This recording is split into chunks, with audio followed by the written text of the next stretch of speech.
Welcome back. This is your Curious European friend. And I've got some requests if I could react to President or Finland's president talking about Canada possibly joining the EU. And yeah, so here I am.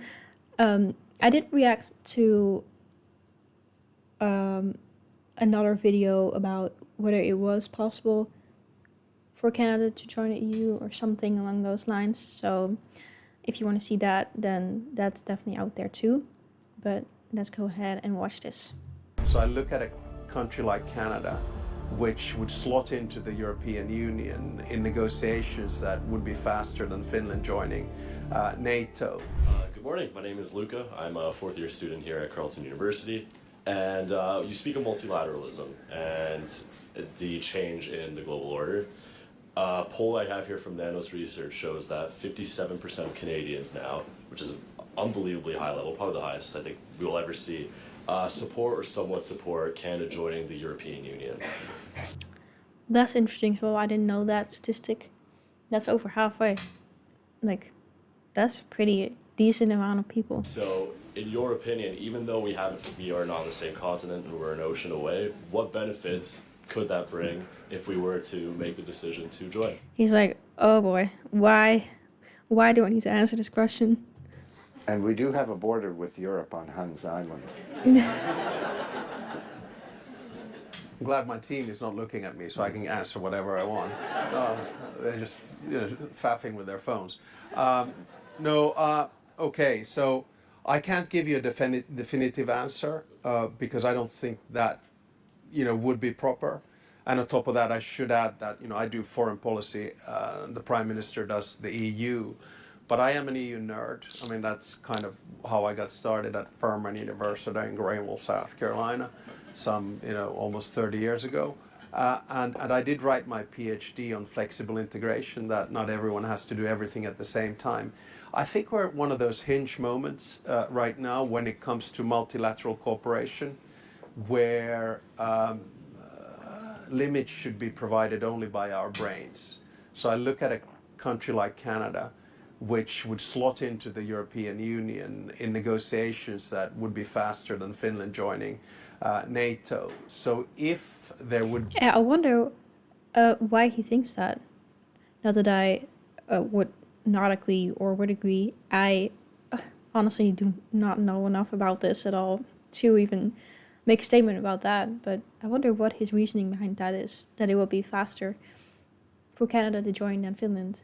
I do think as well that even for like countries that are in Europe close, it sometimes takes a while, so I wonder how that would go with Canada. But yeah, I wonder why he thinks that Canada's negotiations would be even faster. Be willingness on the part of Canada to join the European Union, and if then that was reciprocated by the European Union, then I think it would... Maybe because it's so big and has so many resources that maybe there aren't in Europe yet. I don't know. Be a marriage made in heaven, but I think a lot will have to take place in between. Having said all of that, if there was ever a time for Europeans and Canadians to talk about it, or as you say, about it, then the time would be right now. But whether it'll take place or not, I don't know. If that were to happen, I'd be waving the Canadian flag and adding a maple to the stars of the Union. Well, you might want to encourage the 10 countries that still haven't ratified our trade agreement with Europe to do so. I'm sure Finland is not one of them. Yes. Hi there, my name is Darina Baikova. I was born and raised in Karelia, Russia, and now I'm studying law and international affairs here. Karelia? Karelia. Okay, my dad was born there as well, yeah. In Kakisalmi, yeah. My mother is Karelian indigenous. Okay.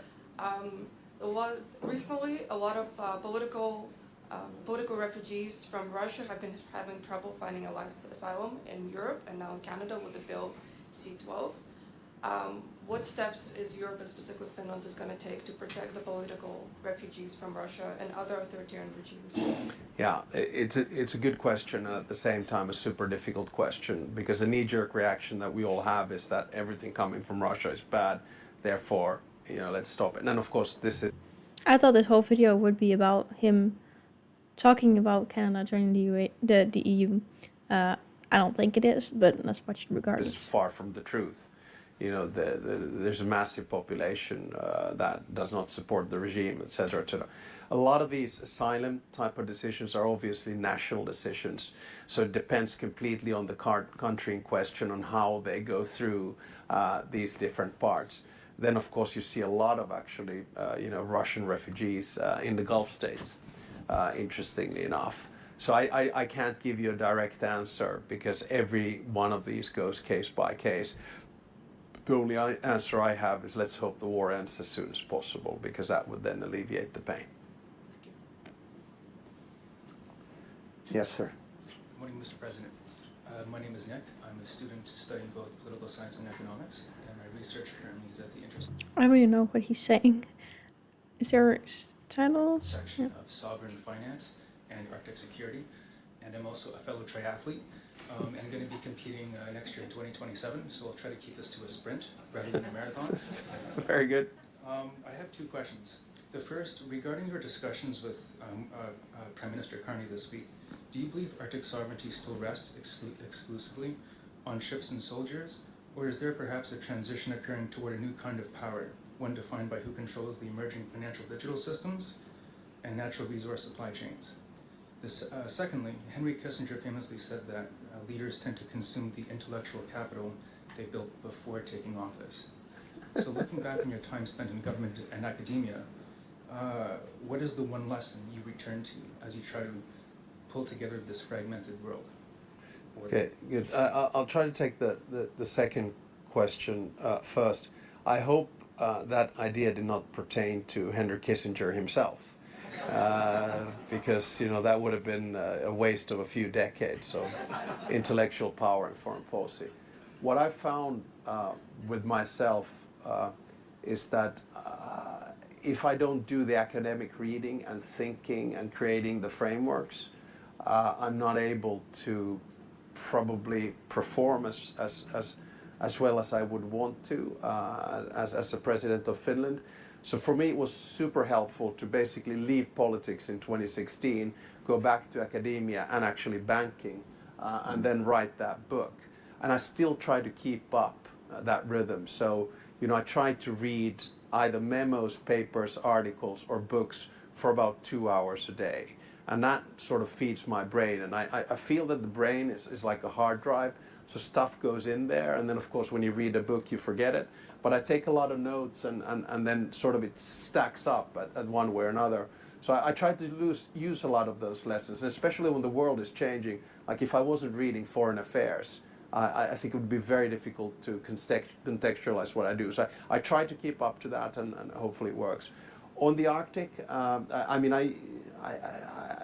don't see the linkage. I see through your studies the linkage that you're looking for between, digital currencies and the Arctic, but I'd have to treat them separately.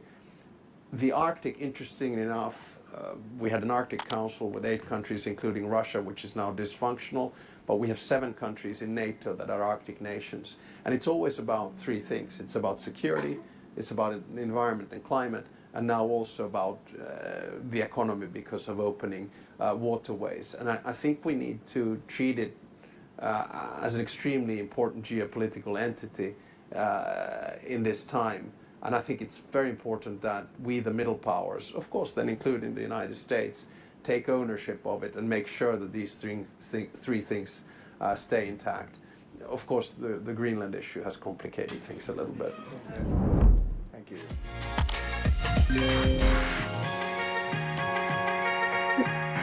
That was the end of the video. Okay, well, of course I am not a political channel by any means. So I'll just be giving a little bit of my opinion again on the bit about Canada possibly joining the EU. And again, I already talked about this in the other video that I was talking about whether or not it would be possible, and how that would go. But yeah, again, like, I think that would be a beneficial thing for both Canada and EU. I think it would be mutually beneficial, and I would welcome Canada in with both arms. And is that how you say it? With arms wide open, both arms. Anyways, yeah, like he said, which I agree with, if there would ever be a time that Canada and the EU would be thinking about that possibility of Canada joining, it would be now.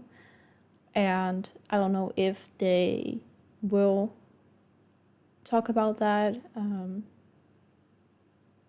assuming they maybe have some conversation around that, but I don't know how realistic it would be because of the distance. But yeah, if it would be a possibility, then of course I think it would be beneficial, and I don't see a reason why we wouldn't want Canada to join, because I think we each just have our own things to add to the equation and to give, for the other to take, and the other way around. So yeah, like I said in the other video, I don't see a reason why we wouldn't want Canada to join.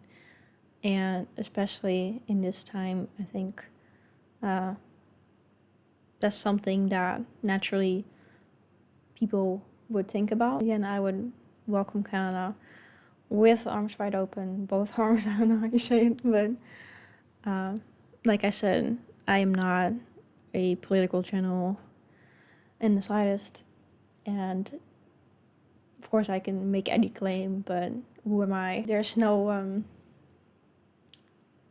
guarantee of anything, but we can only hope for the best, and I don't know what that exactly would look like, but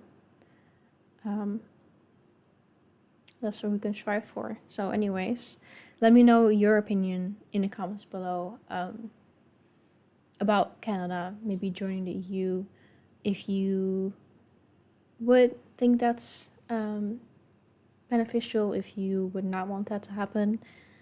I'm very curious on that as well, and I hope you liked this video, and I hope to see you in my next video very, very soon.